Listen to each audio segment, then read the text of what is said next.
Hi, welcome to Ride Alongside.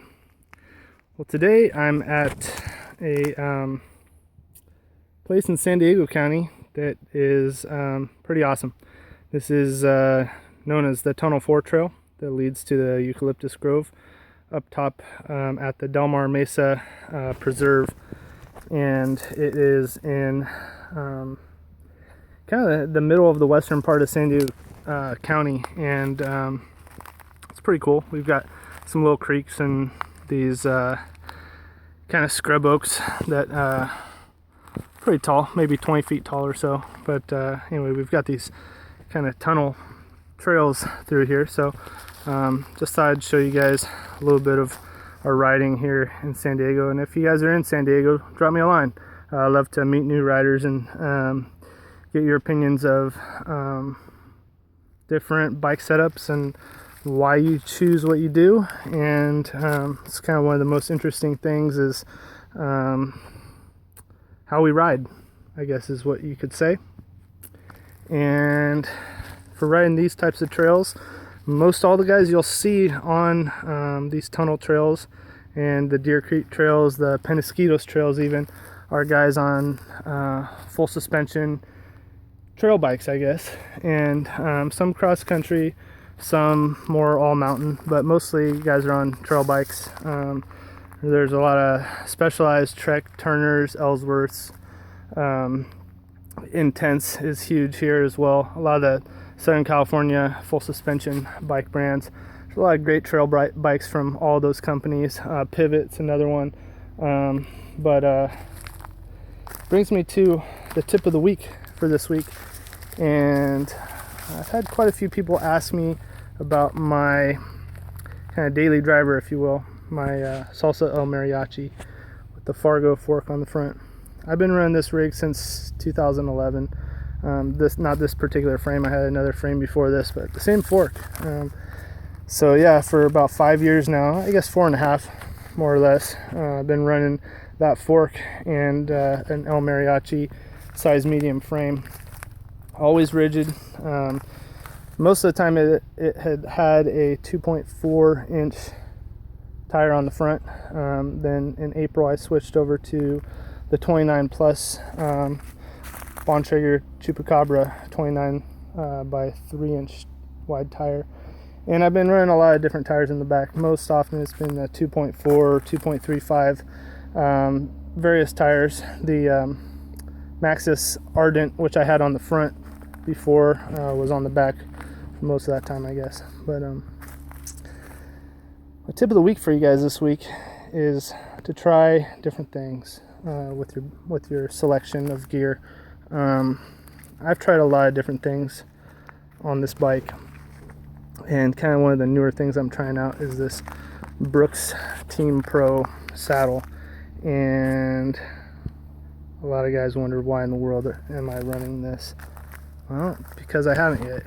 I want to try it out, and actually I'm still breaking it in, but it is a phenomenal saddle.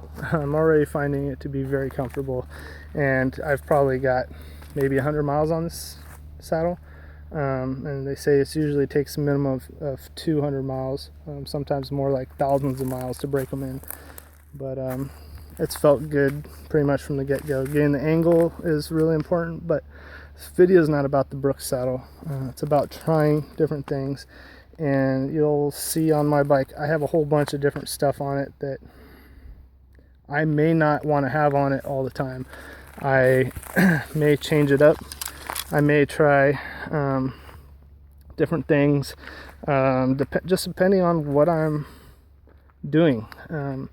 The reason I've had this bike for so long, the reason I'm currently riding it is, and I'm still riding it, is because it's so versatile. I can set it up so many different ways and have kind of a different rig for the different trail I anticipate on encountering, or the different riding style I anticipate trying.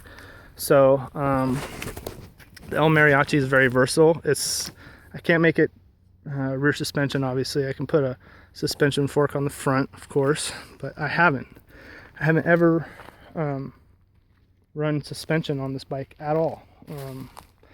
Closest thing is a wide low volume tire up front, and that's been sufficient for me. Now there's a lot of trade-offs when you start trying different things. I know it can be even a little bit anxiety laden on that first ride on something new that you're not really sure about, but for me that's kind of part of the fun of it.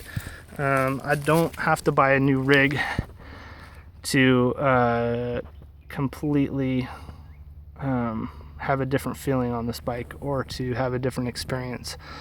I've had all different types of drivetrain setups: 1x9, 1x10, 2x10, 3x10, 3x9, different cassettes, different ranges of chain rings, all types of stuff, different bars, narrow bars, wide bars, riser bars, flat bars, bars with sweep, bars without sweep, or minimal sweep. Tried all different brakes, all different placements of my Garmin. Currently I like it on the stem. There's all types of things that you guys can try, and you don't need to let me kind of tell you what to try or do, and don't let anybody else tell you what to try or do. Only way I came to find out what I like for a certain trail is to try it. So you may hear me recommend this or that. You may hear me review something and you read about it and think, oh, well, maybe that'll work well on my trails I'm planning to ride, or the way I want to ride, or whatever. Well, you may, but you may never know until you try. So I know that's kind of vague and a little general, but I guess I can explain a little bit about my bike and why I'm trying things. Most of my stuff that you see on the bike, including the Brooks, I guess I can start there.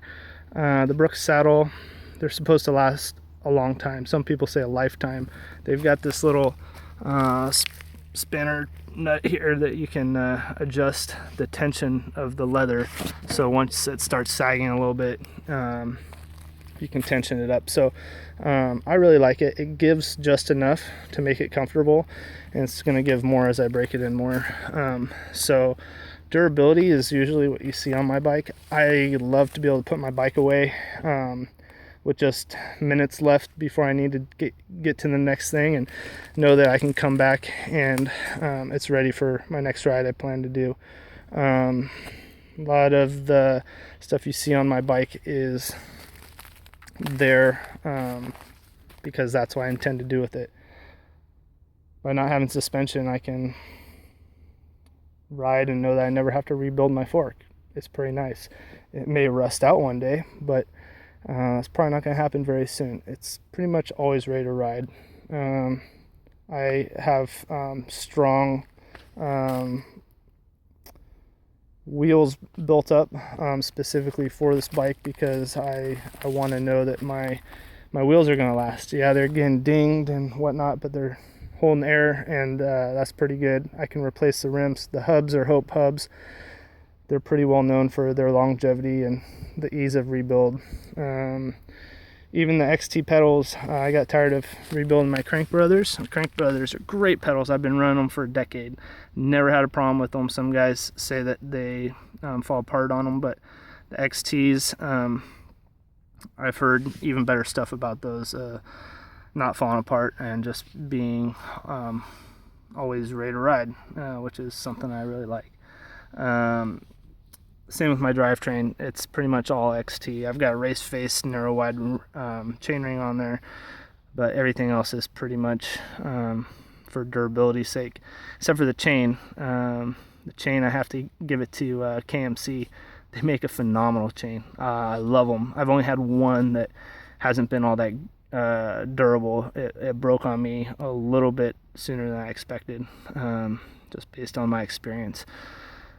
I ride a steel frame kind of for the same reason. I've got a good ding in it right now, right there, but it's not hurting anything. If it was carbon, I'd be worried about it, but I'm not. I do have a carbon Cannondale Save seat post on here, and that's not the most durable choice, but it's comfortable, so it kind of, it's durability for me. It kind of bends fore and aft a little bit as you're riding on the trail, so I guess that's somewhat of a suspension thing. But I always buy the durable tires, the Maxxis Exos. Great protection. Love Maxxis Exo tires. They've never let me down. Chupacabra, it's not the most durable, but it's lasted for a long time for me. I've put it through the ringer. Carbon bars, I've crashed on carbon bars and they've broken on the ends, but there's a salsa salt bar. It's pretty good. Hi. Hi, is that Ken? Oh. Ken, Nick Jansen. Good to see you.